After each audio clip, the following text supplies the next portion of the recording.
ভরা বর্ষায় চারিদিকে একেবারে ঝমঝমিয়ে বৃষ্টি, আর ঝমঝমিয়ে বৃষ্টি হচ্ছে আর জল দাঁড়াবে না তা কি করে হয়। এখানে আমার গোড়ালি ডুবে যাওয়ার মতন অবস্থায় যেখানে জল থই সেখানে আমি দাঁড়িয়েছি কেন, এই নায়িকা পার্সেলটার জন্য, যেটা প্রায় খাজানা সমান দাম ছিল গাইস। এইটুকু একটা সিরামের দাম নাকি 999 টাকা। আমার আর আমার ভাইয়ের তো চোখ কপালে অ্যাজ ইট ইজ, যে এত দাম কি করে হতে পারে একটা আঙুলের থেকেও কম ছোট জিনিস। আর তারপরে এই ক্রিমটার দামও ছিল 12 টাকা।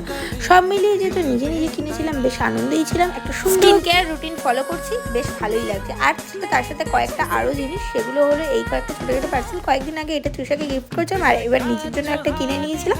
আর তার সাথে ছিল এইরকম একটা সুগারের প্যাচি, যেটা ব্রণতে দেবো, আর ডার্ক সার্কেল এই ক্রিমটা। খুবই ভালো এই দুটো ক্রিম গাইস, অনেকদিন ধরে ইউজ করি। আর তারপরে স্টিকিটা একটু নিয়ে একটু কপালেও দিয়েছিলাম, বড্ড ব্যথা করছিল, তার কিছুক্ষণ পরেই কমে গেছিলো। তো চলতিকে নাম গাড়ি, তারপরে ছিল এগুলো ছিল আনবক্সিং। আর এদিকে আমার ল্যাথ করছি আর আমি মিলে তারপরে করছিলাম অফিস। আজকের মতন এইটুকুই, দেখাবো অন্য শর্টসে। Bye bye.